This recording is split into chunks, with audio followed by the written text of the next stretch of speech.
All right, I'm going to start by removing this air intake duct here. It's just going to give me more access to everything. Pop up all the push clips. Once they're off, you can twist it and wiggle it right out of the way. Now you can remove the 4 bolts that hold this engine cover on with a 5mm Allen.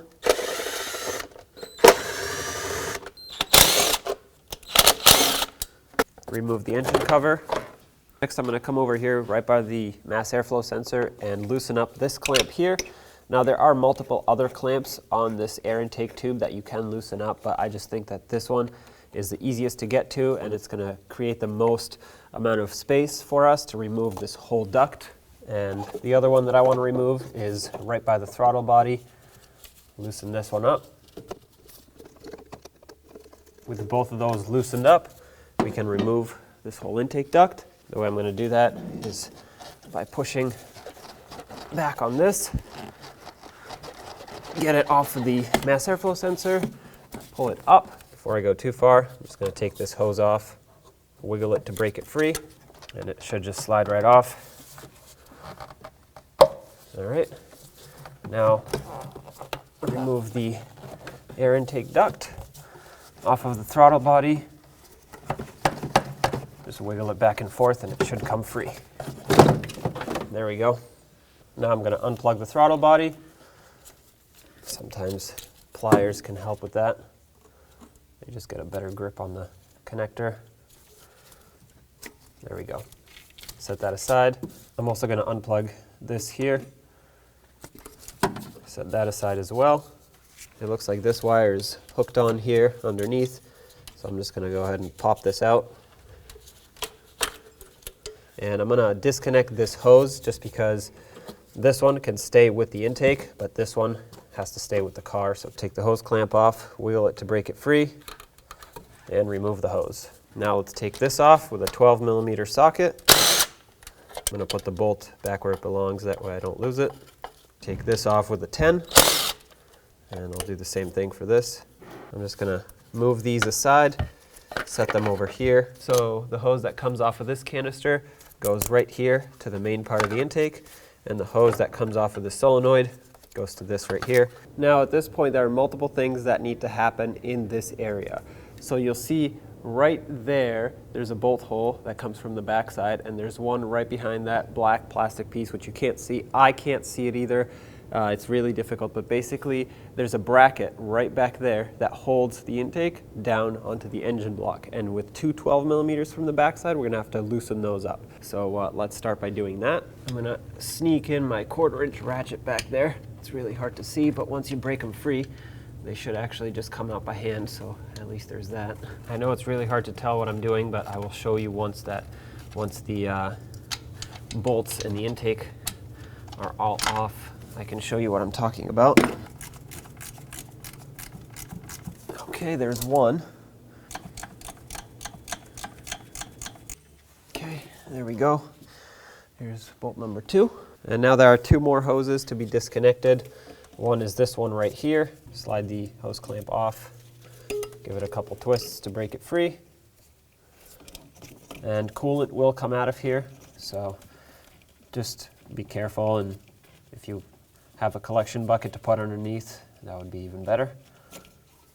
For me, the system was already drained, so there isn't any coolant here. And then there's one more hose all the way in the back, which I'm actually going to wait to take off until the intake is loose, so I can pull it this way a little bit. The next thing I want to do is remove all the bolts and nuts that hold this intake down at the front here. They're all 12mm, and there's 2 nuts, 1 on each side, and then 3 bolts in the middle. I'm going to start in the middle and work my way out.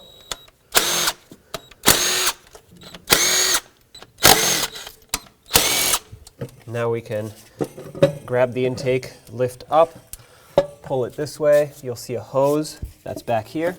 Let's disconnect that one. Move the hose clamp off of it. For me, this hose clamp is kind of broken, so I'm just going to try and kind of peel it. I'm just going to try and twist it off of here, and I'll get a new one for reinstalling it. Okay, that's off. I'm going to deal with that clamp later. There's another hose back there to be disconnected. hose clamp came off, and remove it from the intake. Grab the intake, bring it to the side. Now you can have better access to this hose that's in the back here. So let's remove that. Grab the hose clamp, pull it down. Now you can remove the hose and remove the intake. Now I'm going to unplug the injectors. Just grab the connector, squeeze the locking tab, and pull it out. Sometimes you'll need pliers to help you just because they're stuck on there. There we go. Set this wiring harness out of your way. To disconnect the fuel feed line, there are 2 bolts, 10 millimeters, right here. Disconnect both of those. Some fuel might come out.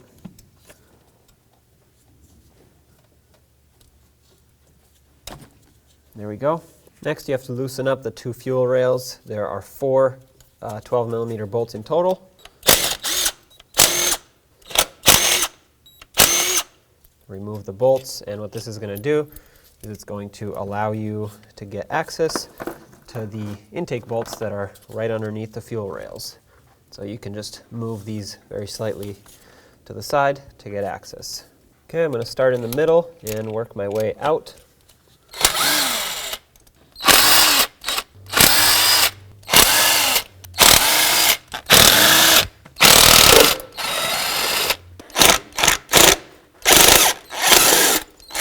At this point, I can remove this gasket. I'm taking all my mounting hardware off now. Now move all this wiring out of your way. Grab onto this lower intake and slide it up. And I should have mentioned prior, but if you have a lot of debris sitting here, you should probably blow it off or vacuum it before you disconnect the fuel. Mine was not too bad, so I didn't have to do that. Now you can flip this over and remove your 2 old gaskets. We'll clean up the surface and prepare it for the new ones. All right, so I cleaned up the area here, all the leaves, the debris and everything, and I stuffed some rags into the intake ports. That way, when I clean up the surface, none of the debris makes its way into the holes. Now I'm just going to take a razor blade and scrape off the remaining gasket. You want something that'll not dig into the surface. This is just soft aluminum, and you don't want to create an uneven surface, otherwise your new gasket won't seal up. And there shouldn't be a lot of junk on here. Usually it's just the old gasket that gets stuck and maybe some corrosion. In my case, there is almost no corrosion at all, so that's perfect. There's a little bit over here. I'm just trying to scrape this off, and then I'll take a very soft wire brush, probably a brass brush, and just wire brush the surface. I mainly wanted to brush this area here because this is where I have just a little bit of corrosion built up. I wanted to get rid of that. All right, that looks great. Let's do the same thing to the other bank, and then the same thing again to the intake on both sides. Now let's get the new intake gaskets on here.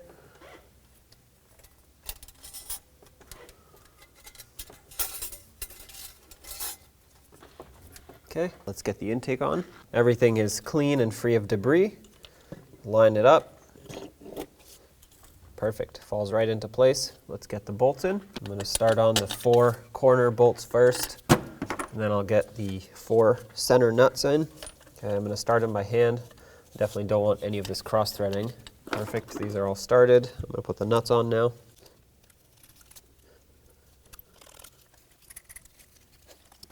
I'm going to get them snug, starting from the center, working my way out.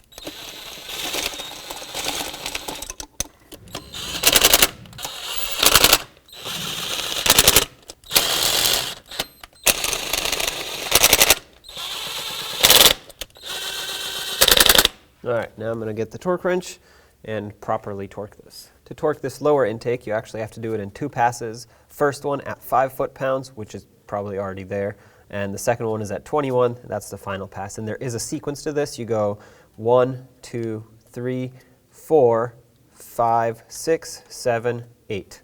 So that's exactly what I'm going to do. Turns out it was not at 5.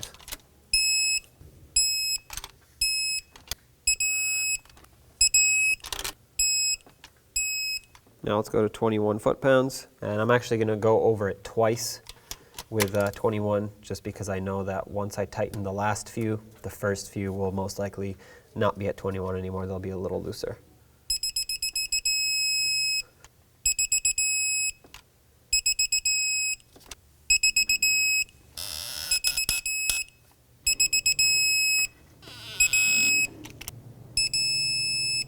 Okay, now I'm going to go over one more time, make sure that everything is torqued to spec. As you saw, this one was a little bit looser than it should have been. And as you go further down the sequence, you'll notice that the first ones, when you double check them, it'll be a little looser and then they'll get tighter.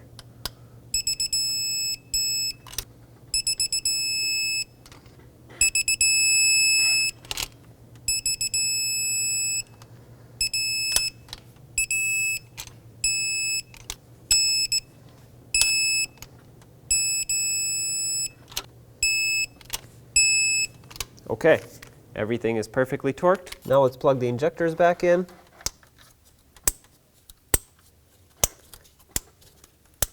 And let's get the fuel rail bolts reconnected.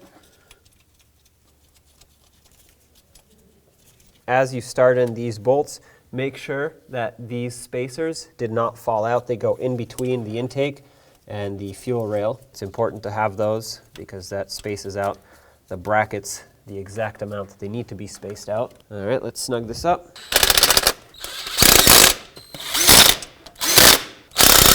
Okay, just gonna put this on my ratchet. Make sure these are nice and tight, which they are, so that's perfect.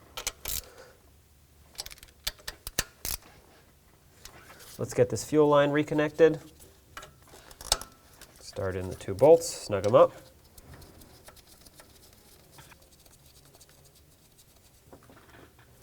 Okay, nice and tight.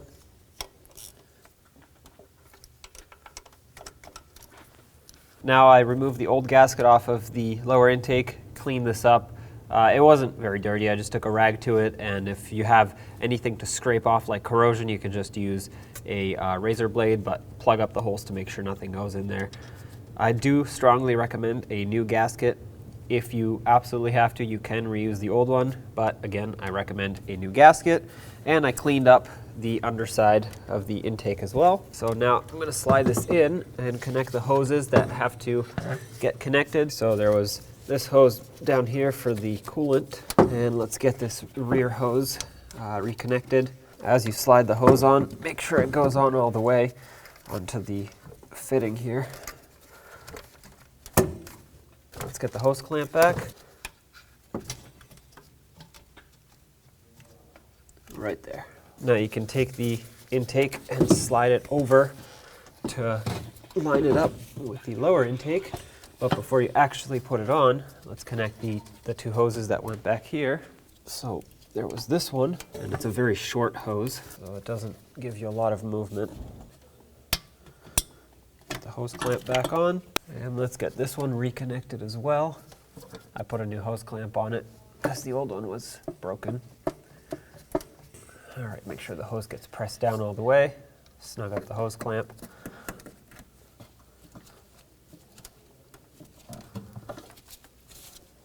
Okay, that's nice and tight. Now let's line up the upper intake with the lower intake. Slide it on, and I'm gonna start in the mounting hardware up front here. 3 bolts and 2 nuts. Okay, make sure that all the threads are started by hand. That way none of them get cross-threaded. And before I tighten this up, the bolts have to go back on the back side of right there. So try to reach for them. Okay, I got one started, and I got the second one started. Now that these are both started and I bottomed them out by hand, let's tighten up the main ones. I'm just gonna run them down with my impact, and then I'll come back and torque them.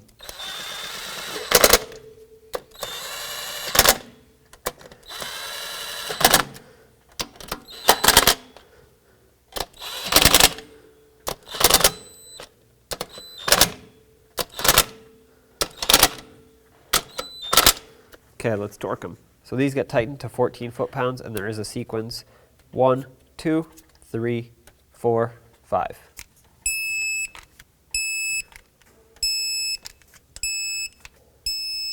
Okay, double check them.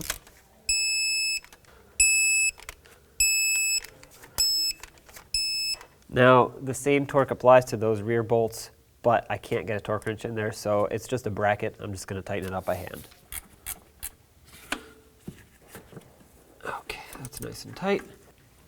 Second one's nice and tight. Perfect. Since I'm here, I'm going to reconnect my throttle body as well as this solenoid here. Clip the wiring harness back in, and I'm going to put back this hose right here.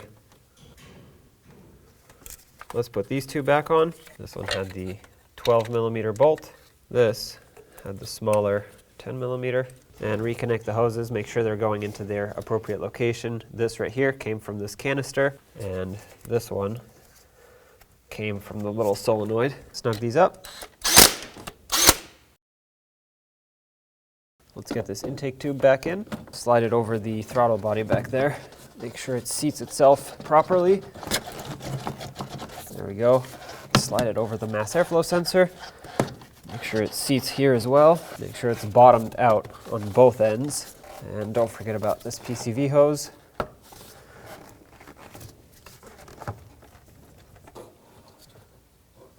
Now let's tighten these two hose clamps.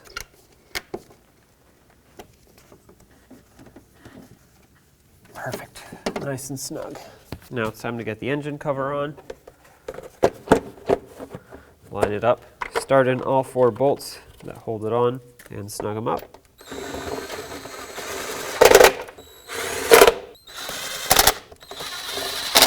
One last thing is to put back this intake duct, so sneak it past the battery cable, make sure it goes into the air filter housing right there. Line it up with all the push clips up front and put in the push clips to hold it in.